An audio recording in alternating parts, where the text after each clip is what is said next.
Hey kids, this is Jurassic James, and on this Jurassic James Explains, we look at Psittacosaurus. Now the name Psittacosaurus in Greek means parrot lizard because if you look at it up close, it has a beak like a parrot, very clear, and it's a dinosaur, therefore lizard. So that's how it works there. But the first discovery of this guy when the American History Museum in New York went to Mongolia for the third time, 1922, they found the first skull or first skeleton or parts of a Psittacosaurus. And in 1923, Henry Fairfield Osborn, who also named T-Rex, named Psittacosaurus mongoliensis. The name you know, Triceratops, Stegosaurus, Brachiosaurus, those are genus or genre.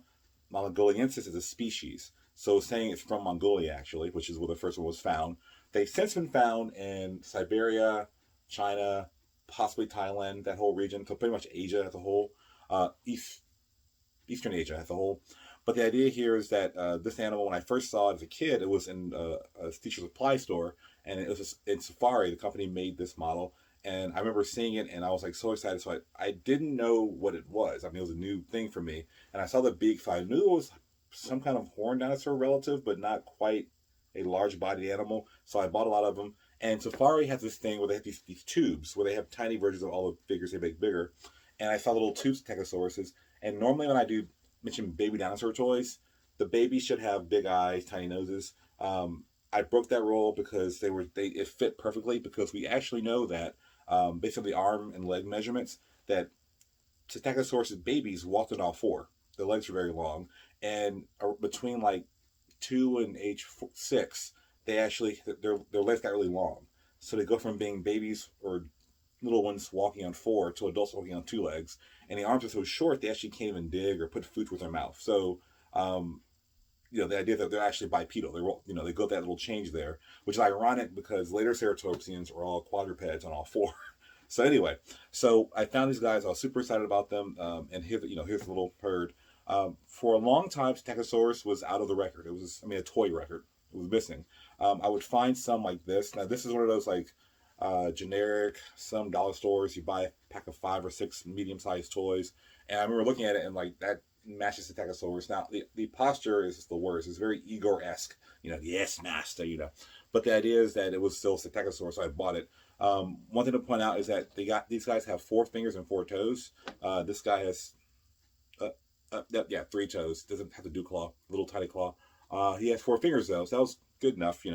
Also, another one of those mysterious dinosaur toy packs that comes along. I saw this guy in there, and he looks like it could be a primitive or early ornithopod. Like think of the duckbill and Guananon, some of their smaller cousins. But the shape of the skull, the beak, I'm like, this is probably meant to be Psittacosaurus. So I put it with the group. And then again, there's another kind of a gap in the history of these toys. Finally, Safari, Shalee, these guys come along, and particularly Collect A has this guy here. Now, noticing this little fan here, it turns out Psittacosaurus had feathers. So here's the big deal with that. First of all, wow, we found that. And second, we don't see feathers in non-predatory dinosaurs. We see them always in theropods, the predatory dinosaurs, and not only the theropods, but particularly the Coelurosaurs, the Raptor Rex lineage, that group of family. And to see them in a ornithischian, a non-carnivorous dinosaur, was really different. And what that implies is that feathers, if you see it in one branch and you see it in this distant branch, that it may mean the ancestors had them too. That's not written in stone, but the idea is that that's why we kind of hint at the earliest dinosaurs having feathers. So Collect A, which is a company that's kind of like a underappreciated, Collect A, if you ever just, go online, look at Collect A, they have a lot of different species. They're not just the generic T-Rex, Triceratops, Stegosaurus. They come up with a lot of different species. I like that company, actually. So this guy here. Now, obviously, it's walking on all 4. I think it was made before the study came out, so it'll be a juvenile. They found 34 baby Psittacosauruses and an adult on top of them. And they were like, wow, one adult taking care of 35 babies. That's really neat. And you watch documentaries, they show that sometimes, the animation recreation documentaries. But turns out a later study, science, keep looking, found the skull was not a part of that actual baby matrix. And actually the skull from a 6-year-old, and they don't grow up fully until like 10. So it doesn't make any sense. It doesn't add up. So it's not to say they weren't parenting, because there was a mudslide discovered where these, I think 6 individuals were found, and they were different sizes. So it could have just been they were all in the same area and a mudslide happened, or they were together in an area as a family unit or some kind of group, as we see in some other dinosaurs, and they got caught together, So we don't know for sure, but for this guy to be on all four, it implies, and I mean, if you were to do a scaling thing, it's a juvenile. Uh, Move forward, we have Schlee, which is, this guy's cool, because Schlee, I think it's a German company, has the feathers going back this way. One thing to point out is that they have horns here and here. Now, Psittacosaurus is a genus, and there's about 11 recognized species. There's like 17 named, I think, but there's about 9 to 11 species that most paleontologists agree upon. So you're looking at this guy and this guy. Now, one, they're different companies. That's obviously clear. But one thing to point out is that this larger horn, these little horns here, that's actually a different species of Psittacosaurus. And the idea is that this group are found throughout, again, Siberia, which is in Russia, Mongolia, China, and possibly Thailand. It's a huge range over several layers of rock in early Cretaceous. So you'll see a lot of diversity there in these guys.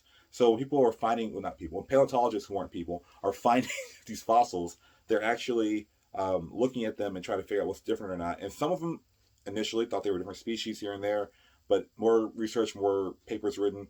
You say, how do you determine a species? It's the shape of the skull, the shape of the look, So they're comparing these things and saying that, yeah, they're the same genus, but they're different regions. They have different horn features, different species. The last guy is actually the one on my Marginocephala, the horned dinosaur page on my website.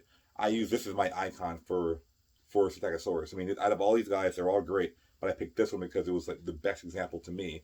And the idea is that this is from Safari, and it has the feather, right there. The colors, they're darker on top and lighter on the bottom. The idea behind that is we find their skin, and they scan them, and the skin, we can't tell color, but they can tell, or at least infer, that the top layer of the animal is darker than the bottom layer, which is common in many animals. So it's, this guy is not that big. It's about the size of a dog. 44 pounds, we estimate, for some of them. So they're not that huge. So the idea is that they're running around and there's a lot of predators in their environment, which brings me to their environment. Who are their neighbors? Well, I have a set here, a couple of examples. One is there's a guy named Dilong, which is an early Tyrannosaur cousin, Dilong here, found in China. It's covered in feathers. We have Beaposaurus, which is a Thorazinosaur. So think of I should do a video on that. The Thorazinosaurs, this is one of their early relatives, large claws. They're theropod carnivore animals lineage that became herbivores. I call them Cretaceous pandas. Then we have Caudicteryx, which means tail feather. This is the Oviraptor cousin. And now this is Microraptor, but Graciraptors are often found in the same layer as these guys. So I'm using it as a proxy, right? So the idea that these guys are its relatives. So these are all relatively small animals.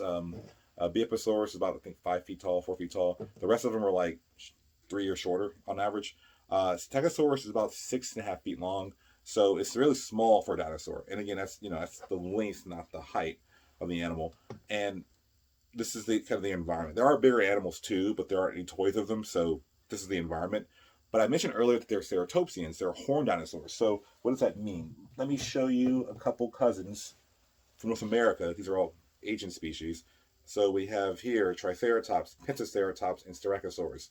Now, you're saying, how do you know that Psittacosaurus is a Ceratopsian relative? I'm glad you asked. Well, it turns out, looking at the skull, we see the ancestry design. So there are these little cheek, like horn structures here, made bigger in this guy. We see those in other Ceratopsians. We see them on the sides of the faces of these guys. So there's one here. It's not as prominent because they have all this going on, but it's still there.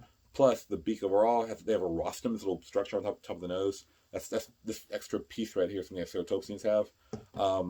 And most importantly, to me at least, it's the back of the skull. There's, there are the eye hole, the orbit, and then these two holes, on the top of the skull.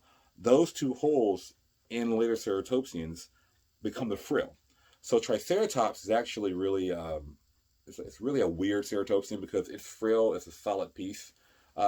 Everyone else in the Ceratopsia who have frills, they're framework. So you're seeing the Pentaceratops here. I bought this at Dinosaur World in Bastrop, Texas. They actually have a website. I'll put a link there too. And the idea is you can buy these figures, they'll ship them to you. So here we have, this is where the frill, the bone is here. So these two sections here are actually just hollow in the skeleton. So in our reconstruction, there's like always skin or meat in there, muscles and stuff. But the idea is that this is the actual framework. Same thing with Styracosaurus. We have with the orange spots right there are, that would be where the hole is in the actual skull. And you're saying, well, why would they have holes in their skull? Well, for one, it makes it lighter. I mean, ceratopsians have huge skulls, first of all. And having a hole there makes the skull generally lighter. And then two, which is less bone you have to produce, which is a big deal. And then two, there's been a hypothesis that they may have actually had no skin there, so it's like just like a window basically. But again, that's something that for the future paleontologists to figure out. But what I will say is really cool about Psittacosaurus is that the tail is pretty short, and I normally rail against short tails. It's a really big deal for me. I really get upset because the toys have such short tails, which is not accurate, which is why many of the toys can't stand up properly. The point is, Ceratopsians actually have short tails, so that works for these guys. So that's even more accurate. So, in my opinion, I mean, I will never stop loving my first Ceratopsian, but the idea is that they don't have the feathers here. They're still a good figure. I won't throw them out. But these guys, of course, the Safari, the Shili, and the Collect A are the more accurate models. And I will lean actually, so I will lean more towards these two because unless you want a juvenile, which is this is a juvenile, it works. But again, what you're seeing here are actually two different species of Styracosaurus, which is really cool. That you actually have two different species, and, because normally you get much less different genuses. We get again the obligatory Stegosaurus, Triceratops, T-Rex every year from all these companies. To get a different species of Stegosaurus is a big deal. And I'll give you one last claim to fame, one last story, is that it was interesting that in the Transformers, I think it's Age of Extinction, they open up in China with the aliens coming down, and they use their technology to cyberform and make the material to make Transformers. Side note, they actually sewed Stegosaurus. Now, here's why I'm angry. So, the idea here is it's really simple. First of all, it's eating a fish. They're thought to be herbivores. In fact, we see their teeth, and they can only move their jaws forward. Well, we believe based on the joints, they can only move their jaws forward.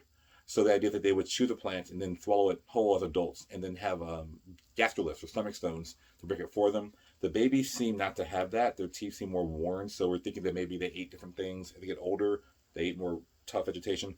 But anyway, it was eating a fish in a movie, and I was like, that's not right. And then also, for the record, in the movie, they show the dinosaur extinction being caused by these aliens to take the material to make the Transformers. But this is an early Cretaceous animal. It did not live in late Cretaceous at the extinction event. I know it's just a movie, but I just wanted to make sure that's all clear. Because if you see this animal, you see it in the movie, and you're like, oh yeah, there's lies there. So anyway, that's Stegosaurus. There's more to this animal, of course. That's why the video is part 1. But the idea is, this is a really cool animal. I like it a lot. And it's an early member of Ceratopsian. You don't find usually very early members of different groups. But I will also point out to you one last thought, that this guy, when you say, oh, it's early, it's primitive, no. At the time it was made, it's the species evolved. It's the most advanced member of this group ever. It's a new thing in evolution. It's really cool.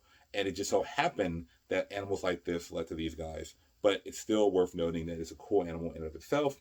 That being said, I'll see you next week. Jurassic James, out.